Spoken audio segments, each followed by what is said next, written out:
Bonjour, nous sommes le mercredi 22 janvier 2010 et ma petite vidéo d'aujourd'hui va s'appeler Trump au Sénat en deux mots. Voilà, en deux mots parce que je vous parle assez de cette histoire de Monsieur Trump depuis 2015, ça va faire 5 ans et donc, si vous suivez mon blog, si vous regardez mes vidéos, vous en savez déjà pas mal.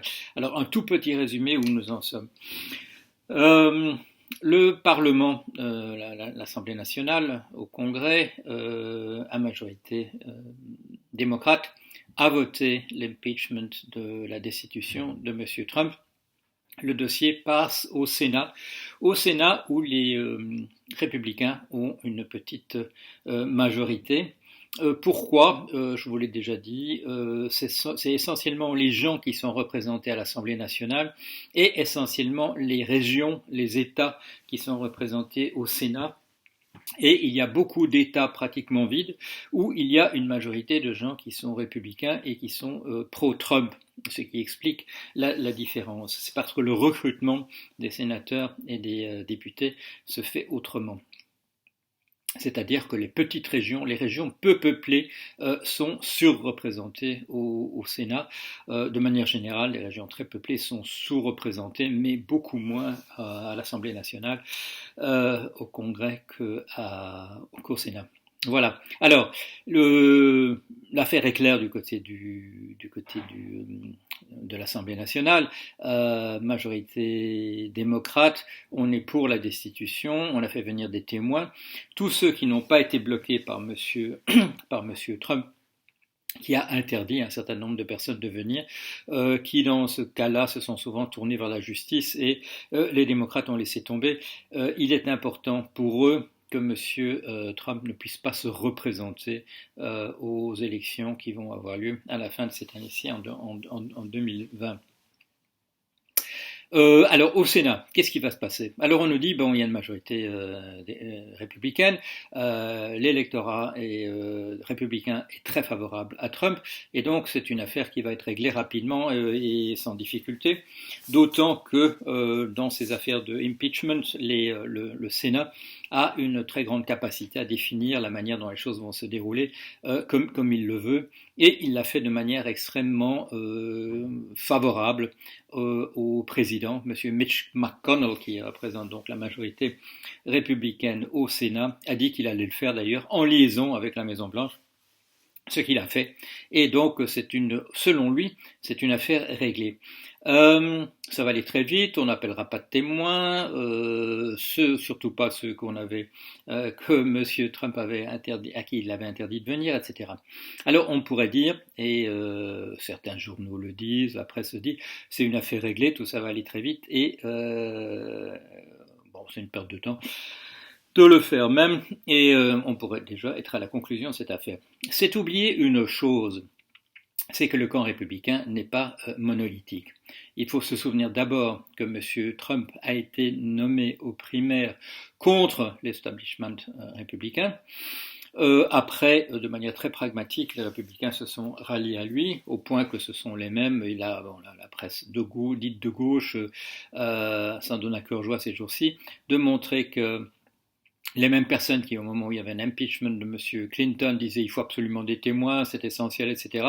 On répète maintenant non, pas de témoins, voilà, pas de déposition, et ainsi de suite, c'est-à-dire se contredisent. Mais on est en politique, c'est-à-dire le fait de se contredire selon la manière dont le vent tourne, ça fait partie, je dirais, de l'habitus, de la manière dont on fait les choses dans ce domaine-là. Mais ce qui reste ouvert, c'est la chose suivante, c'est que non seulement en passant aux primaires, M. Trump s'est fait pas mal d'ennemis, indépendamment de l'électorat, et aussi qu'il y a un clan violemment anti M. Trump, toujours à l'intérieur du Parti républicain. Pourquoi? Parce que il est clair que pour des raisons soit de compromat, c'est-à-dire de compromission, soit de goût personnel, M. Trump représente essentiellement l'opinion du gouvernement russe aux États-Unis et qu'il y a quand même au sein du Parti républicain un courant encore vigoureusement anti-russe.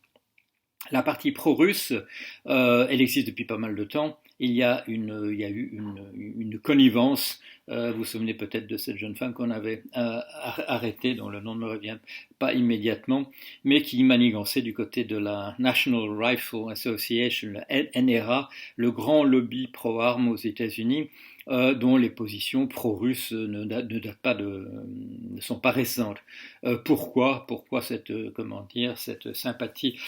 C'est du côté de l'autoritarisme, c'est du côté de la rigidité de la pensée, et il y a là une rencontre qui s'est faite et qui se manifeste du côté de donations, voilà, de financement et de choses de cet ordre-là. Mais il y avait surtout, à la tête du courant anti-russe, à l'intérieur du Parti républicain, il y avait Monsieur John McCain, ancien général, si j'ai bon souvenir, d'une famille de militaires, prisonnier du Viet Cong, torturé,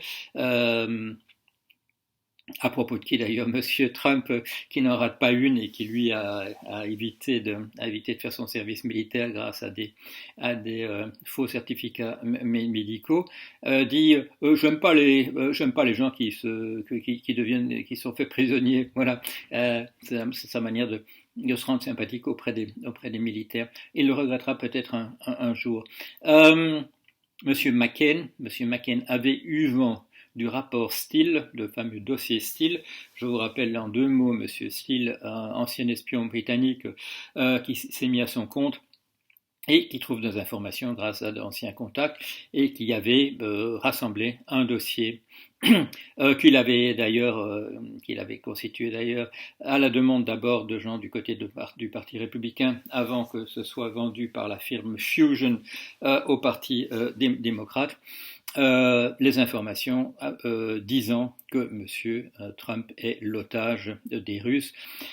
Ça peut être à différentes époques, ça peut être en 1987, ça peut être en 2009, etc. Monsieur Trump ne s'est jamais caché de ses sympathies pour la Russie. C'était déjà le cas au moment de l'Union soviétique. Je vous rappelle qu'il était revenu d'un voyage en Union soviétique, je crois que c'était en 1987, et avait acheté une grande page dans les journaux pour défendre de manière, en recopiant simplement un copier-coller, la position officielle du gouvernement de l'URSS à l'époque sur la question de rapport avec l'OTAN. Alors, on dit, voilà, il y a une position tout à fait unifiée du Parti républicain derrière Monsieur Trump. Ce n'est pas le cas. Il y a cette dimension de Monsieur McCain à qui le rapport Steele avait été communiqué, et par l'intermédiaire d'ailleurs d'un monsieur qui s'appelle David Kramer, qui est un proche de McCain. Et McCain s'était précipité pour aller le montrer au FBI. On était encore à l'époque de la campagne électorale. Et de dire qu'est-ce que c'est que ce zigoto-là. Le grand, j'en ai parlé plusieurs fois, si Trump tombe, et je l'ai dit dans un papier qui date peut-être de 2 ans ou un truc comme ça, en disant que McCain allait jouer le rôle de ce général sur lequel Hitler comptait à la dernière minute. Je crois que c'est Steiner qui s'appelait, à la dernière minute pour sauver encore Berlin, et le type n'est jamais venu. Et je disais que McCain a joué le même rôle, parce que McCain, je vous le rappelle, est mort. Et il a très rapidement, après les événements dont on parle, on a appris qu'il avait une tumeur au cerveau, et il est mort depuis. La presse s'était indignée de la manière dont Trump avait continué d'insulter McCain après sa mort. Pour moi, c'était pas trop inquiétant, parce que si Trump tombe ces jours-ci, c'est parce que le camp McCain aura eu sa peau. Je ne parle plus des démocrates. Les démocrates ont joué leur partie de la partie et du match. Ils ont joué la première mi-temps, et là, ils l'ont emporté, puisqu'il y a eu la déposition, l'impeachment au niveau de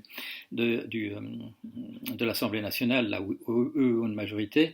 Maintenant, ça se joue entre républicains. Est-ce que c'est le camp pro-russe ou le camp anti-russe à l'intérieur du parti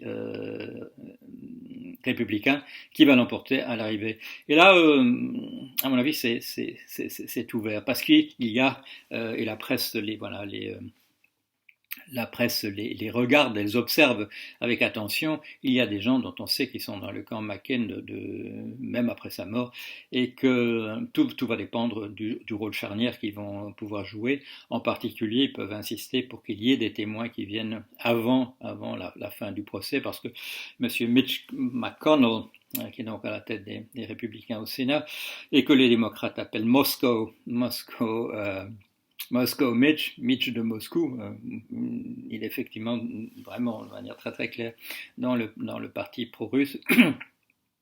C'est là que maintenant on va voir si M. Mitch McConnell va avoir si les choses vont se dérouler comme lui le veut, essentiellement sans témoin, ou si le camp McCain a encore du pouvoir et va pouvoir faire basculer les choses. Voilà, bien entendu, je vous tiens au courant, mais peut-être pas au jour le jour, parce que les choses sont relativement claires et les événements mineurs, c'est peut-être pas à moi de vous les raconter. Voilà, allez, à bientôt.